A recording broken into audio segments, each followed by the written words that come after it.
여러분, 헐리우드 액션이라는 게 있어요. 스포츠에 보면 어떤 과도한 행동을 해요. 그게 왜 과도한 행동을 하느냐? 심판의 눈을 속이기 위한 건데, 근데 과거에는요, 이 헐리우드 액션이 통했어요. 근데 지금은 이 헐리우드 액션이 통하지 않습니다. 왜 안 통하느냐? 제3의 심판이라고 말하는 이 카메라가 모든 걸 다 찍고 있기 때문에 그렇다는 거예요. 여러분, 신앙생활도 마찬가지입니다. 우리가 살다 보면 영적인 헐리우드 액션을 할 때가 있어요. 마치 그런 것처럼 그렇게 보이는 우리의 모습이 있다는 거죠. 사람의 눈은 속일 수 있어요. 겉과 속이 다르게 살 수 있다는 거예요. 근데 누구의 눈은 속일 수 없을까요? 하나님의 눈은 속일 수 없는 겁니다. 우리의 겉으로 드러난 모습뿐만 아니라 우리의 속사람, 우리의 마음까지도 다 꿰뚫어 보시는 하나님, 그분이 정확하게 바라보시기 때문에 우리는 겉과 속이 다르게 살 수 없는 거예요. 바울은 뭐라고 경고하느냐? 디모데후서 3장 5절에 보면 이렇게 말합니다. 우리 함께 읽습니다. 시작. 경건의 모양은 있으나 경건의 능력은 부인하니 이 같은 자들에게서 내가 돌아서라. 아멘. 경건의 모양은 한계가 있다는 거예요. 사람은 속일 수 없지만 경건의 능력이 없으면 하나님은 절대로 속일 수 없다라는 말씀인 거죠. 어제 우리는 출애굽에서부터 광야 40년의 역사를 요약해서 살펴봤어요. 그러면서 선조들이 얼마나 어리석은 죄를 지었는지를 분명하게 하나님이 지적을 하시죠. 근데 이제 오늘 본문은요, 어제 겉으로 드러난 그들의 죄의 모습보다 더 은밀하고 더 깊고 심도 높은 부분을 다루게 되는데, 그들의 내면, 그들의 속마음이 과연 어떤 태도에 문제가 있고, 그리고 그 태도에 대해서 하나님이 어떻게 반응하셨는지를 오늘 본문은 지적합니다.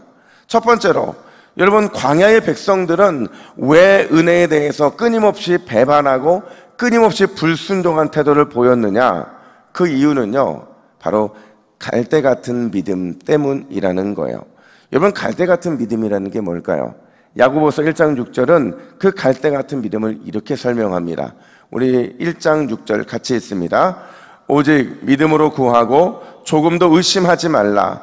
의심하는 자는 마치 바람에 밀려 요동하는 바다 물결 같으니. 여러분, 여기에서 갈대 같은 믿음과 똑같은 단어가 쓰였어요. 그게 뭘까요? 의심이라는 거죠. 아마 여러분 다 의심이 얼마나 무서운지를 잘 알고 계실 겁니다. 여러분, 의심은요, 우리가 눈앞에서 기적을 봄에도 불구하고 믿지 못하게 만들어요. 의심은 아무리 크고 놀라운 일이 벌어져도 그거를 제대로 해석하거나 제대로 받아들이지 못하게 만든다는 거죠. 그래서 오늘 보면 32절 하반절 보면 의심하는 문제를 뭐라고 지적하느냐? 그의 기이한 일들을 뭐하지 아니했대요? 믿지 아니했다, 이렇게 말하고 있는 거죠. 여러분, 이들은요, 구름기둥과 불기둥을 실제 눈으로 목격한 사람들이에요. 이들은 하늘에서 만나와 메추리가 내리고 반석을 쳐서 물이 솟게 하는 것을 직접 몸으로 체험했던 사람들이죠. 그런데도 이들은 믿지 못했다, 이렇게 말을 해요. 왜 믿지 못했느냐? 의심이 그들의 눈을 어둡게 만들었기 때문이라는 거죠. 근데 더 큰 문제는 뭐냐면 이 의심이라는 게요, 어떤 문제를 일으키냐? 여러분, 36절 37절을 우리 함께 읽습니다. 시작.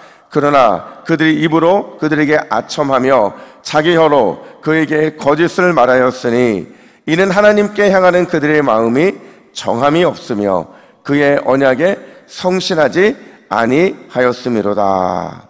여러분, 이 의심이 얼마나 무섭냐면 의심은 결국 우리로 하여금 하나님 앞에 거짓 회개를 하게 만든다는 거예요. 그 순간만 모면하고 적당히 회개하면서 살아갈 궁리를 하게 만드는 것, 바로 이러한 태도가요, 우리의 거짓 회개이고 영적으로 어리석은 단 한순간을 넘어서기 위한 그런 어리석은 신앙의 모습으로 만드는 모습이라는 거죠. 바로 이 상태가 갈대 같은 믿음, 즉 의심의 결과라고 오늘 본문은 말하고 있는 거예요. 사랑하는 여러분, 갈대 같은 믿음, 이리저리 흔들리는 줏대 없는 의심의 신앙을 버리고 백향목과 같은 든든하고 확실한 그 믿음을 붙잡으시기를 예수님의 이름으로 축복합니다. 여러분, 어떻게 하나님께 나아가는데 우리가 갈대 같은 믿음을 갖고 나갈 수 있겠어요? 우리가 하나님 앞에 나아가는데 어떻게 줏대 없이 흔들리는 의심의 신앙을 가지고 갈 수 있겠냐는 거죠. 오직 하나님께 나아갈 때 흔들릴 수 없는 백향목과 같은 든든한 믿음, 뿌리 깊은 거목, 그 모습으로 나아가시기를 주님의 이름으로 축복합니다. 뿐만 아니라 두 번째로, 여러분 그렇다면 끊임없이 흔들리는 갈대 같은 광야 백성들, 그리고 늘 의심하고 불신앙으로 반응했던 이 백성들을 향한 하나님의 반응은 무엇이었느냐? 38절 말씀을 보세요. 우리 38절을 같이 읽습니다. 시작.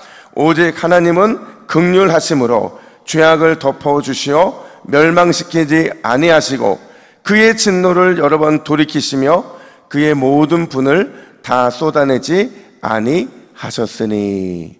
자, 여러분, 하나님은요 계속 갈대가처럼 흔들리는 백성들, 늘 의심하면서 불신앙으로 일관했던 광야 백성들을 향해서 몇 번이고 참고 또 몇 번이고 참아주셨다라는 거예요.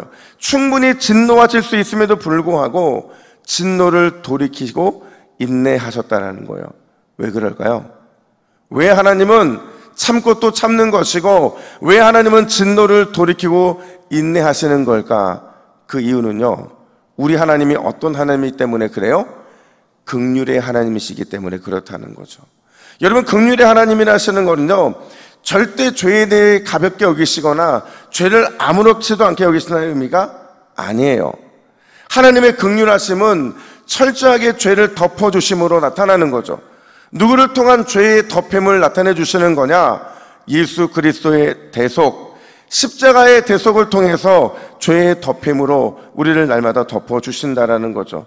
그분의 피가 우리의 죄를 덮음으로, 그분의 대속의 죽음이 우리를 향한 하나님의 진노를 덮어주심으로 우리는 그분의 긍휼 안에 살아가게 됐다라는 거예요.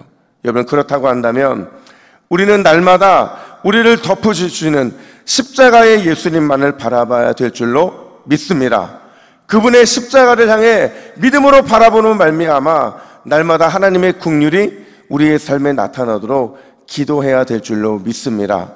여러분, 결국 우리의 살 길이 뭐예요? 그럼에도 십자가 앞에 납작 엎드리는 것, 그게 바로 하나님의 긍휼을 얻을 수 있는 길인 겁니다. 십자가 앞에 엎드려서 주의 긍휼을 구해야, 그래야 우리가 살 수 있기 때문에 그래요. 우리가 잘 아는 찬양 중에서 오직 예수뿐이네 라는 찬양이 있어요. 이 가사 앞부분에 어떤 가사가 있냐면, 은혜 아니면 살아갈 수가 없네, 호흡마저도 다 주의 것이니 세상 평안과 위로 내게 없어도 오직 예수뿐이네 라고 말을 합니다. 여러분, 은혜를 빼고 여기에 십자가를 넣어도 똑같은 의미인 거예요. 십자가 아니면 살아갈 수가 없네, 호흡마저도 다 주의 것이니 세상 평안과 위로 내게 없어도 오직 예수뿐이네. 여러분, 오늘도 주님의 그 긍휼을 구하시고 그 긍휼 가운데 납작 엎드려지셔서 오늘도 믿음으로 승리하는 주님의 영적 군사들이 되시기를 주님의 이름으로 축복합니다. 우리 함께 화면 보시고 같이 기도의 제목을 읽습니다. 시작. 주여, 나를 백향목 같은 뿌리 깊은 믿음의 사람으로 세워 주옵소서. 오직 주의 은혜, 주의 긍휼만 구하는 새벽 되게 하옵소서. 아멘. 함께 기도하겠습니다. 하나님 아버지, 오늘도 의심을 떨쳐버리고 나를 백향목 같은 뿌리 깊은 믿음의 사람으로 세워주시는 오직 주님만을 바라보기를 원합니다. 주의 은혜, 주의 긍휼로 오늘도 우리를 덮어주시고 덮어주심을 통하여 승리하는 모든 주의 백성들이 되게 하여 주시옵소서. 은혜 아니면 살아갈 수가 없습니다. 십자가 아니면 살아갈 수가 없습니다. 예수님 아니면 살아갈 수가 없습니다. 이것이 우리의 오늘 고백이 되게 하여 주시옵소서. 감사드리며 예수님의 이름으로 기도하옵나이다. 아멘.